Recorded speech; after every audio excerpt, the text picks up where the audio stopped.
You're listening to Got Tech, the podcast with your hosts, Eric Geis and Nick Johnson.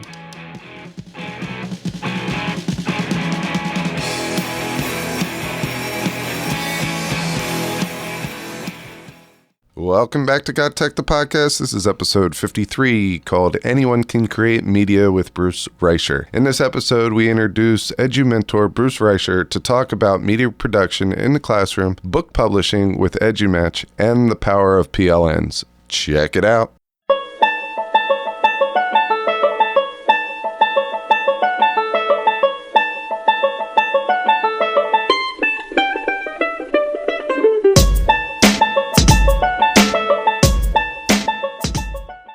Our EduMentor for this episode is a 25-year veteran teacher, currently a middle school technology teacher in Upper Saddle River, where he's been for the past 13 years. In addition to all this, he's an author, state presenter, Google certified teacher, and Board of Education member. I'd like to welcome Bruce Reicher to the podcast.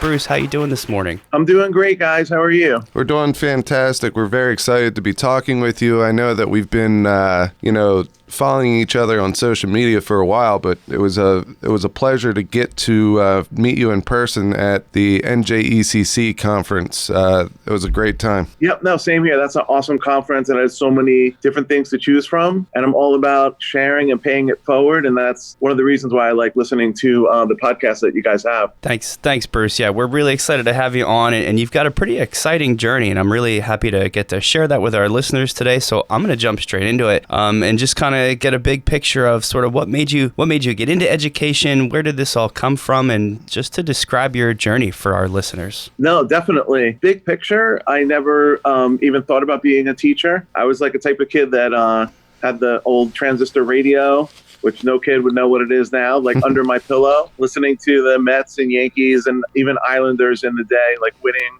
Stanley Cups and championships. And I was hyper focused on, I'm going to be a sportscaster. That's exactly what I'm going to do. I went to University of Hartford. They had just gone Division I that year, started broadcasting all the games, graduated from University of Hartford, did UMass football and basketball games for 2 years. And things were like, sailing along and like going well. And then the radio station where I had been working, which was like a small AM station, they were on some, rocky road of whether they were going to stay in business or not. And I kind of dropped out doing sportscasting for a little while and honestly just did temp jobs in offices, whatever I had to do to get by. And this doesn't happen that often, but in one of the jobs, I literally wrote like out a whole list and just said, I need to get another job. I need to work with people. I want to make an impact with people. I didn't know if it would be kids, and literally picked up my things, even though I grew up in New Jersey, moved back to Connecticut and got into University of New Haven into a graduate program for elementary ed, and then, made the switch that way. And at that point, I just wanted to learn to be a teacher. I taught in elementary school, then eventually middle school. And luckily enough, in Wyckoff, New Jersey, there was an opening for a middle school technology teacher in their TV studio. So I'm like, this is me. And then my whole two worlds came together, and you never really think about how the dots hopefully connect for everyone, but that's kind of where it put me, like all of those years that I had spent doing video production, audio production, and now I find myself in a TV studio, brought those two worlds together. And I think some of the timing of doing different things, if it's a podcast, a TV show, any type of media, in the beginning, it's the beginning. And then as you get more used to it, you pick up, a different rhythm and different tips of how to do things. And, it was just comfortable for me to start teaching kids how to do video production. And I'm so glad that I actually taught in the classroom first, because I think kudos to all the elementary teachers out there, because I taught 9 subjects in elementary school. And I think by far, that's like one of the most difficult challenges when you could teach everything, because you can't be a master of all of, the content. So a lot of cool points there. First of all, shout out to elementary school teachers, because I totally agree. I think it's really underrated how much responsibility is for our elementary school teachers to kind of get our students learning those early learning skills. So I totally agree there. One thing that you and I have in common, right after college, I graduated once in May, and then I finished up my second undergrad in December. And then I got a long-term TV studio TV production sub job. Now, my background was in biology, but I took it because, technology has always interested me. But I will tell you, that was, let's see here, about 16 years ago that I did that, and so much has changed in the TV studio from then until now. So I'm kind of curious, how has the TV production at your school right now, you've been there for 13 years, how has it changed since the beginning till now? Well, just to give you an idea that you guys would appreciate, and our part of the state in like northern Jersey, at the time, Cablevision was charged with giving schools their legacy equipment so they could start TV production programs. So I walked into this school 13 years ago, and I'm not exaggerating. The cameras that were the studio cameras took VHS tape. It was like Cablevision's old equipment that they were donating to schools, and across the board, everything was analog. So analog video switcher, audio switcher, how we broadcast out was through the coax cable in the building. And at the time, we fed in, like if we feed in stories now, we just click on a file and it plays on a computer. At the time, we actually would like rack up, the different stories on VHS tapes and have to get a starting point, end point, queue up the whole thing. I think in the beginning, it's the most difficult part because you had the oldest equipment. It was donated from someplace else. The kids, they knew what it was, even though today, 13 years later, like I show them a VHS tape and no idea. Like they haven't, it's something they just haven't seen, like, unbelievably, in their lifetime. So over time, what's transformed is I'm left with one piece in the TV studio. It's a Mackie audio board. Everything else, the cameras, video switchers, all the computers have been updated from analog to digital, which I think the biggest change for me has been we used to print so much paper for the script. The script is about 30 pages for each show. Print it for 2 announcers, so that's 60 pages. And just to print that amount of paper and then the show's over, we distributed some of it, but throw it out. Frankly, it was, a waste of paper. And, technology wise, we do 170 shows in a row every year. I would have 170 different PowerPoint scripts at the time. And once we went to Google Chrome 5 years ago, that was like a big game changer that now there's one script. It gets updated every single day on Google Slides. No more printing.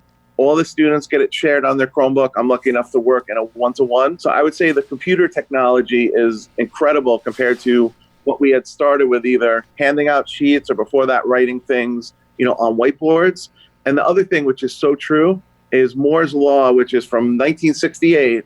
The guy predicted everything would be twice as fast and half the price. And the TV studio is a great example of it. We updated 2 years ago, all digital. The video switcher that we use, it's an ATM data video switcher. It was $2,500 and it does everything. Green screen, transitions, titles, you name it, it does it. And, that's a huge change that now you don't really have to invest a lot of money. In fact, you can even just use a Chromebook or any computer if you wanted to record a show offline, edit it, and then, put it up for people to watch. We happen to do ours live every single morning, but it's like anything else. There's a million different ways to do it as long as the students are creating the content. It's great. I think it's really cool that, like you pointed out, even myself as like a regular classroom teacher, kids that have Chromebooks in your class, just with the extensions you can get for free, it almost turns that one single unit into a little mini digital TV studio all by itself. And there's so many cool things that opens up for not just the teacher in your position, but any classroom teacher. So I think that's great. And I want to let you know, Bruce, that for a very brief time, I did a radio show at my college radio station. And this was in 2005, and they had not converted anything to digital. So we were putting like all little commercial breaks. They were in 8 tracks that had to get put into these like racks and kind of queued up. And it was challenging to learn all that, but it was super fun. So I appreciate and understand that we've kind of come a long way here. I mean, I had lived through in a teaching TV production with mini DV tapes, and you talk about a classroom management headache/nightmare. 5 classes, they were all recording on all these different cameras. Well, just put masking tape over the little mini tape so nobody else will touch it, because you had to queue up to a certain time. I mean, now we're eons ahead of, we use Canon little cameras. They shoot on an SD card. You look up the date, you look up your file, and that's it. You're good to go. Yeah. I want to talk about, the other point that you said, which I think is so important. I think people, if they come into my TV studio now, it's 13 years we've built it. I always keep in mind, we started the TV studio with the analog equipment, with 5 enrichment students, just put somebody behind there reading announcements, a camera person, a video switcher, maybe an audio switcher, and that was it. And then start building it out as we've gone along. And I think every single classroom teacher today has such an opportunity with the camera, microphone is on your Chromebook, iPad, whatever device you're using. And so much of it is imagination, creativity, writing, getting in the reading skills. There's so many different skills that go into it. And I think sometimes with a classroom teacher, if I put my elementary classroom hat on, like I said, I was teaching 9 subjects, like doing, video production. Even if I was an elementary teacher today, I would still do it, but it would be off my radar a little bit just because of time and how much time can I niche out to actually, put into it of having kids, do it in the classroom. Not that it couldn't be done, but, my learning curve shot off when I switched from a classroom teacher to, a technology teacher. Certainly today it doesn't matter, whatever device you have. Even we know all of our students, they're experts really with their phones. I tell kids every day, I'm sure you could shoot much better video on your phone than I can, because that's what the world they've grown up in. Yeah, so those are great points, but there's one thing you said that caught my eye, and I'm going to use it to wrap up our intro segment here, and that is teaching kids skills for the future. I think it's really interesting, especially that you do this. You put on this live show. I was watching some of the shows that you shared with us earlier. Pretty impressive stuff for middle school students to put out there. So just in general, how do you feel like this TV curriculum or what you do kind of impacts their learning and their agency to work on and complete other tasks, maybe future in life? Yeah, I think like it nails it. Ever since I've been teaching for over 20 years, I've always heard that half of the jobs for the kindergarten students don't even exist yet. And what skills are they going to need for the future? And you look up any list, there's, worldwide organizations that have done in 2015, these will be the skills kids will need. In 2020, these will be the skills. They do top 10 list of them. If you take a look at that top 10 list, 8 out of the 10, any type of media production nails it. From creativity to problem solving, to collaboration, to working together, to creativity, every single skill that they mention, you do all the time, with video production of whatever you're creating, even audio production, you're planning, you're writing, you're reading, all of those. Some people even call them like soft skills, but they're going to be the skills of the future. And if you don't know what jobs are going to be created in the future, which I've been hearing for 20 years, and I'm sure is partially true, then let's start teaching to the skills of those 10 skills they need in the future. It would be a great idea to have them embedded for every teacher into all the lessons that you're doing, because those are things that, all of our kids, but especially high school kids, can, bring forward. And it's interesting that a lot of companies, Google and Facebook, are leading the way. Going to college is not like the end all. A lot of these companies now, if the high school kids have those skills, they have their own training programs that, a lot of the skills that we learned in college are very important. But I think these top 10 skills of what you need to do in the future, if you looked at the list, like I said, I've studied it, like 8 out of 10 of them, they hit perfectly. And creativity, by the way, keeps like creeping up. Like it was originally number 10, number 7. I think it's the number 2 needed skill now in the workforce by 2025. Yeah, and I think we could also see a shift in how teachers teach to reflect that, the importance of creativity. So I guess from this segment, we could say a couple things. One, technology is always changing. It's becoming more affordable. We're having more options as teachers, as students, and that we can definitely spark creativity within our students into any classroom, not just a TV production studio, but really any classroom. We should take advantage of this opportunity. You can follow GotTechED outside the podcast at gottech.com or on Twitter at WeGotTechED. We're going to switch hats off of Bruce. He went from the teacher, and now he's gone into the author. So we'd like to talk a little bit about the book that you've been working on. What is it about? What's the gist of it? Do you have a title for it? Is there a publish date? Those types of things. Could you just tell us a little bit about your book? Yeah, no, definitely. The book, the working title right now it's called Scripted, An Educator's Guide to Media in the Classroom. And the genesis of the book is 5 years ago on Twitter, I found a teacher in Indiana who not only does a TV show in her school, but she does a radio show, movies, trailers, all different types of media with middle school kids. And I'm like, I have to, friend this person, then start DMing them, talking to them. Her name is Paula Niedlinger. She's from Plymouth, Indiana, which is right by Notre Dame. So I've worked with her for the past 3 or 4 years. Our classes have communicated back and forth, looking at each other's projects, critiquing each other. And last fall, she approached me if I wanted to write a book with her, and also with an elementary teacher, Randall Tomes, who's from Indiana or from Indianapolis, who also has the same structure, but believe it or not, in elementary school with 4th and 5th graders, they do a daily radio show, a daily TV show, right in like an elementary setting. And, this is something that just found me in a great way. It wasn't a bucket list thing. It wasn't like, I always need to write a book. I have so many different ideas. And the coolest part about it is the 3 of us, the genesis of it was we have all looked for a book that we could use in TV production and media production, and we could find them, but we couldn't find them that were more than 10 years old. And you just talked about like how quickly technology changes. So we were like, why can't it be us? Why couldn't we write the book for it? And that's exactly what the book is. The 3 of us giving all tips that we know on planning, implementing curriculum, actually doing any type of media in the classroom. It doesn't have to be a radio or TV show. It could be podcasting. It could be a commercial. It could be, we really wanted to write it for every teacher and not so much just for the video production teacher. And the book gives you, everything. We want to make almost like a recipe book of, I want to do podcasting. Here's where I go. I want to do video production. Here's where I go. Hardware, software is included in the book, rubrics, assessment, like almost everything that you need in one place. And it would be an updated version of basically the materials we've created, a lot of them with Google tools, and just put them all together, for people to use and for people to read. We were lucky enough, EduMatch Publishing, Sarah Thomas, picked us up in September. And now I'm learning, I think, just what it's like to be an author, that from the time they pick you up to the time you publish, it is a 6 to 8 month timeline.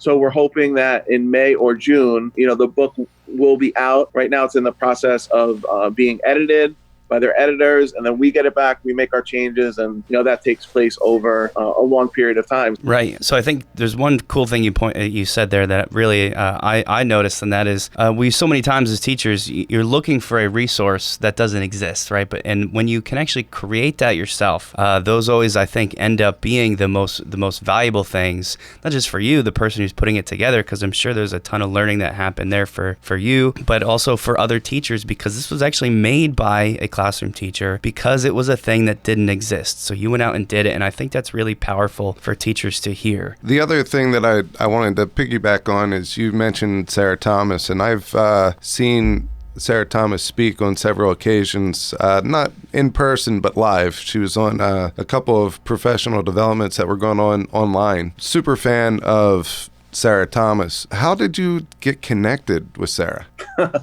Interestingly enough, my 2 other authors are both from Indiana. So August 1st, they actually go back to school in Indiana, not like in Jersey where we go back in September. Mm-hmm. So I just went through every education publisher I could find, 5 or 6 of them, through Twitter and through meeting other people, contacted all of them. And I was actually in a conference in Vernon, New Jersey this summer. And you talk about, you don't need to be in big places for sometimes big things to happen. There was a good crowd there, but it was in the middle of the summer. And the person, Kathy Kronowski, who was the keynote speaker, I'm telling her about my book and all these different things I'm going to do. And she goes, well, why don't you try EduMatch? And I go, I've heard of EduMatch. I know that it connects educators who teach the same thing. Honestly, I didn't even know that EduMatch Publishing was something that existed. She's like, Sarah Thomas, Sarah on Twitter, try to contact her. And again, it was something almost like organically that just happened. I contacted her. We were in the middle of contacting other publishers. So when she wanted an elevator pitch, when she wanted a chapter from the book, I was easily able to upload everything on her site. And then, even that, it said, you'll wait 3 or 4 weeks. We heard the next day from her. She's like, I want to interview you and the other authors from the book. And how worlds come together. She's a great educator, Sarah Thomas, and does so many different things. Her education background is Howard University in radio and television. So by the time she read our book, it was such a great response from her when we first met, because she was literally like, I totally get it. I totally get it. How creating media and going through all the different steps from brainstorming to publishing is something that every single student, needs to know how to do. And I love what you guys put together. And that was such a great takeoff from there that it really like hit home with her. She could see the purpose, for it. We were lucky enough to connect to her. Yeah, I think that's fantastic.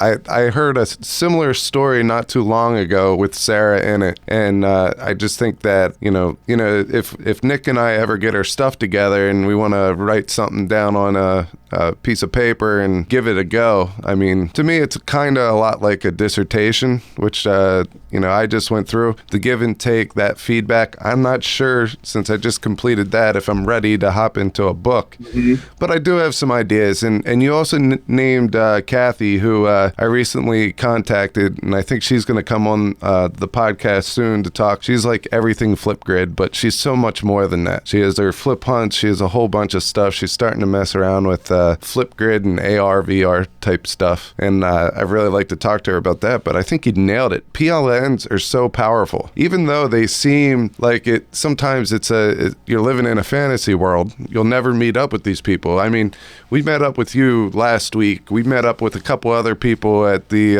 last Ed Camp, New Jersey. I mean, I'm finding more and more of my PLN everywhere, and those connections are powerful. I mean, look, we talked about the radio and the TV equipment. Mm-hmm. Look how far we could get connected nowadays versus 10, 15 years ago. It's just amazing. And I think one point to that, and I think you guys have experienced it and I have too, is people online from Twitter, and there is a special relationship when you do finally meet them. They say like F2F or face to face, but you kind of feel, even with you guys, like I knew who you were, I knew what some of your work is, and I guess maybe you kind of have like prior knowledge on the other person that you feel like you've met them before. And I've seen it at ed camps, I've seen it at conferences, people going, hugging each other, high-fiving each other, saying hello to each other, and then you're like, how well do you know that person? Oh, that's the first time we met. But I've been talking to them for a while, on Twitter or on Twitter chats or whatever it may be. So I think it definitely has developed a special relationship of educators who, in my own case, I'm the only technology teacher in my school. So if I don't do the PLN and I don't do ed camps and all these other things, which I don't have to, but I feel that's the best way for me to grow, because within my school, there is a STEM teacher, but I'm the only computer apps teacher here. Yeah, absolutely. And that's tough. So reaching out to your PLN makes a lot of sense. Before we wrap up today, I want to give you the opportunity to anyone that was listening that's in a similar situation. Maybe they're a classroom teacher that wants to bring in media production. Maybe they are that TV and media production teacher. How can they get a hold of you? Do you have any websites? Do you have a website for the book? These types of things. All this stuff will be in the show notes, so we'll make sure to include that as well as your co-author's information as well. Okay, sounds great. The best way to get a hold of me is on Twitter at Reicher, Breicher. And that's where I mainly concentrate with my PLN on Twitter. We are developing a website for the book, which is under construction. We're also going to be one of the first books that's going to have a companion Wakelet site. So one of the things with doing a technology book as it changes so quickly is we're also going to use Wakelet to post videos, post information, and keep things as updated as we can, on Wakelet. So that will be a live place where people could go, not only to connect to us, but to see updated resources. The website I will send you on my school website. We don't go on YouTube for security because we're a middle school. But what we do is we stream out and then record, and then we just post the show in a Google Drive. So I'll send you that link. It's right off of our school's website. But I think the easiest to reach me is on Twitter at Reicher, and certainly through Gmail, if anyone's still using Gmail, breicher@gmail.com. I know that we are, but I have an 18 and 16-year-old at home, and no. Yep. Gmail is very old. Email is an old thing at this point for them. It's not in their wheelhouse. And I have a daughter who's a freshman in college, and guess what? Everything from her college comes in Gmail, and she had to set up tons of alerts because it was not a normal thing that she would check. All right, so that's where you can find Bruce online. Also, remember to check out his book, Scripted, An Educator's Guide to Media in the Classroom.